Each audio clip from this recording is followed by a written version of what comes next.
আসসালামু আলাইকুম। দাখিল ২৬ এখন শুরু করছি 100% কমন উপযোগী সাজেশন অ্যান্টিবায়োটিক ইসলামের ইতিহাস। মনে রাখতে হবে ইসলামের ইতিহাসের এমসিকিউ সিকিউ কোনো টিচারের পক্ষেই হুবহু কমন দেওয়া সম্ভব নয়।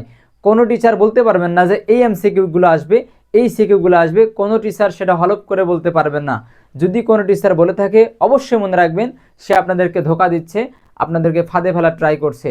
তবে আমি আপনাদেরকে বলতে পারি যে ইসলামের ইতিহাস সিকিউ এবং এমসিকিউ কোন কোন জায়গা থেকে টানতে পারে, এক একটা চ্যাপ্টারের বা এক একটা অধ্যায়ের কোন কনসেপ্টটা, কোন ইউনিটটা বা কোন পয়েন্টটা আমাদের পরীক্ষার জন্য গুরুত্বপূর্ণ আমি সেটা বলতে পারি ইনশাআল্লাহ। আমি যে টপিকগুলো বলছি, যে পয়েন্টগুলো বলছি, ওই পয়েন্টগুলো থেকেই বোর্ড পরীক্ষায় কোশ্চেন আসবে ইনশাআল্লাহ। আপনাদের কি করতে হবে, আমি যে পয়েন্টগুলো এখানে বলছি ওই পয়েন্টগুলো ধরে ধরে মূল বই থেকে পড়তে হবে এবং মূল বই থেকে বেসিকটা পড়ার পরে এমসিকিউ এবং সিকিউ এর জন্য বা এসকিউ এর জন্য আপনি যে কোনো কোম্পানি সাজেশন, মডেল টেস্ট বা যে কোনো কিছু ফলো করতে পারেন প্র্যাকটিস করার জন্য। ঠিক আছে, তো আমরা শুরু করছি 100% কমন উপযোগী সাজেশন অ্যান্টিবায়োটিক ইসলামের ইতিহাস। আমরা প্রত্যেকটা চ্যাপ্টারকে ভাগ করেছি এবং ওই চ্যাপ্টারে কোন কোন টপিক বা কোন কোন পয়েন্টটা গুরুত্বপূর্ণ বা কোন কোন টপিক থেকে কোন কোন পয়েন্ট থেকে কোশ্চেনটা আসবে সেটা আপনাদের জন্য উপস্থাপন করছি। প্রথমে শুরু করছি প্রথম অধ্যায়। ঠিক আছে, প্রথম অধ্যায় থেকে সবচেয়ে গুরুত্বপূর্ণ পয়েন্ট হচ্ছে মিশরীয় সভ্যতা এবং মেসোপটেমিয়া সভ্যতা। এটা আমাদের মূলবের 8 নম্বর পেজে আছে। ঠিক আছে, এখান থেকে প্রায় কোশ্চেন হয় এবং গ এবং ঘ এর জন্য, গ এবং ঘ নম্বরের জন্য আইয়ামে জাহিলিয়াতের যুগে রাজনৈতিক, সামাজিক, ধর্মীয়, অর্থনৈতিক ও সাংস্কৃতিক অবস্থা কেমন ছিল। এখান থেকে প্রত্যেক বছরই কোশ্চেন হয়। উদ্দীপকে এমন একটা বিষয় দিয়ে রাখবে যার সাথে জাহিলু যুগের কোনো সামাজিক অবস্থা বা অর্থনৈতিক অবস্থা বা সাংস্কৃতিক অবস্থাটা কি রয়েছে, হয় সাদৃশ্য অথবা বৈসাদৃশ্য রয়েছে, এটাকে আপনার কম্পেয়ার করতে বলবে বা তুলনা করতে বলবে গ বা ঘ নম্বরে। ঠিক আছে, এজন্য এই জায়গা থেকে একটা কোশ্চেন আসেই প্রত্যেক বছর, আপনাকে জায়গাগুলো ক্লিয়ার করে পড়তে হবে। এরপরে রয়েছে ভূ প্রকৃতি এবং ভৌগোলিক পরিস্থিতি, আরবের ভূ প্রকৃতি এবং ভৌগোলিক পরিস্থিতি, এবং রয়েছে আমাদের মহানবী সাল্লাল্লাহু আলাইহি ওয়াসাল্লামের আলামের উপাধি প্রাপ্ত যে ঘটনা রয়েছে সেটা, এবং হিলফুল ফুজুল সংগঠন, এইটা মোস্ট ইম্পর্টেন্ট। হিলফুল ফুজুল সংগঠন এটা মোস্ট ইম্পর্টেন্ট। এরপরে আমুল হোসেন দুঃখের বছর এবং আবিসিনিয়া হিজরত, মুসলমানদের প্রথম হিজরত আবিসিনিয়া হিজরত, এবং আকাবার শপথ। আকাবার শপথ মোটামুটি গুরুত্বপূর্ণ, আবিসিনিয়া হিজরত গুরুত্বপূর্ণ। ঠিক আছে, এই ছিল আমাদের প্রথম অধ্যায় থেকে গুরুত্বপূর্ণ টপিক বা পয়েন্ট। আমরা যাচ্ছি দ্বিতীয় অধ্যায় থেকে। এরপর আমরা যাব দ্বিতীয় অধ্যায়, দেখবো আমরা এইখানে কোন কোন টপিকগুলো গুরুত্বপূর্ণ। এবার আসেন দ্বিতীয় অধ্যায়, বদর যুদ্ধ। দ্বিতীয় অধ্যায় রয়েছে বদর যুদ্ধ।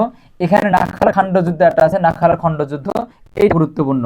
অহুদ যুদ্ধ, এখানে অহুদ যুদ্ধ মুসলমানদের সাময়িক বিপর্যয়ের কারণ, এটা খুবই গুরুত্বপূর্ণ। খন্দক যুদ্ধ, হাজার গুরুত্বপূর্ণ। মুলতি উমরা রয়েছে, এটা ক নম্বর জন্য বেশ ইম্পর্টেন্ট। প্রতিনিধি প্রেরণা বছর, এটাও খ নম্বর, ক নম্বরে আসে। মক্কা বিজয়, এটা মোস্ট ইম্পর্টেন্ট, এটা হচ্ছে সৃজনশীলের গ ঘর জন্য। এবং মোস্ট ইম্পর্টেন্ট এই চ্যাপ্টার, এটা হচ্ছে বিদায় হজ এবং বিদায় হজের ভাষণ। রাসূলুল্লাহ সাল্লাল্লাহু আলাইহি ওয়াসাল্লাম গুরুত্বপূর্ণ কয়েকটি নির্দেশনা, কয়েকটা ইনস্ট্রাকশন আমাদেরকে দিয়েছিলেন বিদায় হজের দিনে।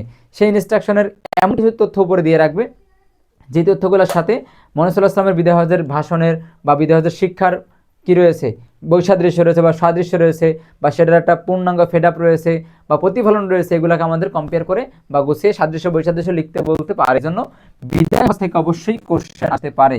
এবং অ্যাট লাস্ট রয়েছে এই চ্যাপ্টারের জন্য হুদাইবিয়ার সন্ধি, এখান থেকেও কিন্তু কোশ্চেন আসে। ঠিক আছে, এরপর চলে যাচ্ছি পরবর্তী চ্যাপ্টার, চ্যাপ্টার নাম্বার 3, খোলাফায়ে রাশিদিনের ইতিহাস।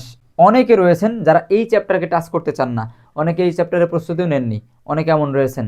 যদি কেউ কম প্রস্তুতি নিতে চান বা এই চ্যাপ্টার খুব একটা পড়তে চান না, তার জন্য বলবো আপনি 2টা খোলাফায়ে রাশিদিনের মানে শাসনামল বাদ দিতে পারেন এবং 2টা বেশি করে পড়তে পারেন। এক, আবু বকর সিদ্দিক রাদিয়াল্লাহু তাআলা আনহু, এনার শাসন আমল থেকে খুব একটা কোশ্চেন হয় না।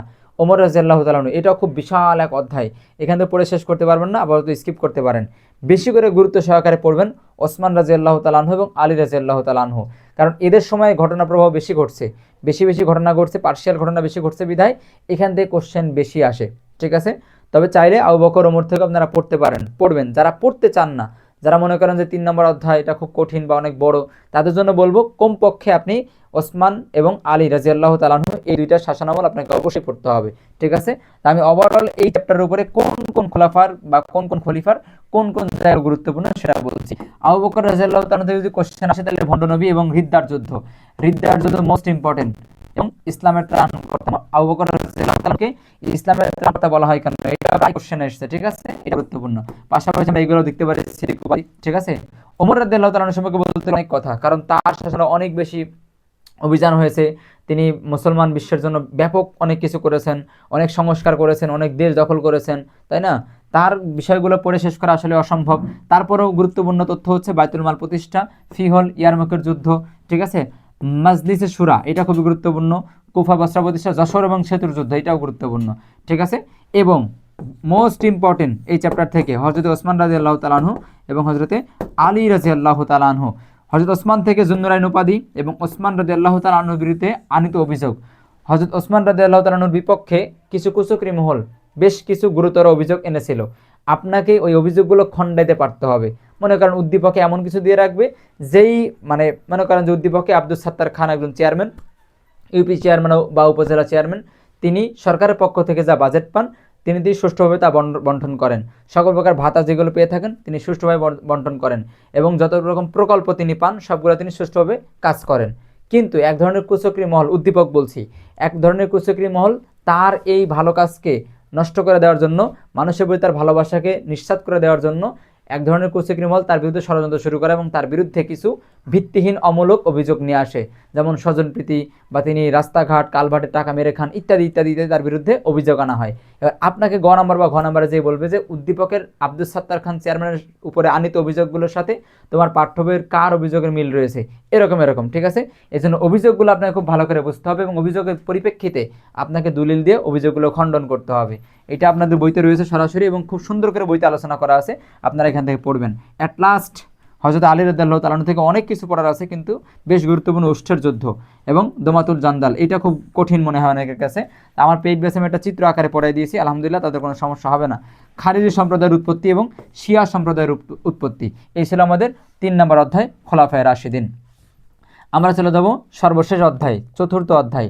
এইটাও অনেক গুরুত্বপূর্ণ এবং এখান থেকে অনেক কোশ্চেন হয়, তো এইখান থেকে অনেক পড়তে হয়, কিন্তু আপনাদের একদম শর্ট করে দিচ্ছি, কারণ এই চ্যাপ্টারটা অনেকে বোঝেনি না, মানে বুঝতেই পারেন না, পেস লেগে যায় বা বারবার হচ্ছে ইনফরমেশন গ্যাপ থেকে যায়। এই জন্য আপনাদেরকে বলবো এই কয়টা জিনিস ভালো করে দেখবেন।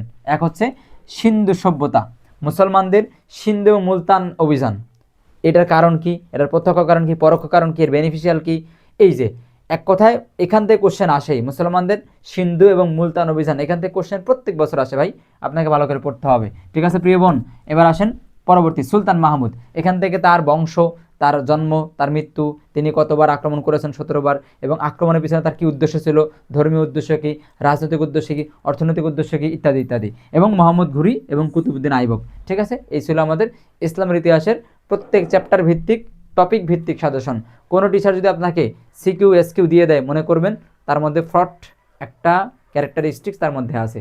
প্রিয় ভাই, প্রিয় বোন, ইসলামের ইতিহাস আমরা প্রত্যেক বছরই দেখি কোশ্চেন অনেক ডিপ হয়, বিশেষ করে এমসিকিউটা বা সিকিউ ক নম্বর খ নম্বর, বা এখন তো এসকিউ আছে।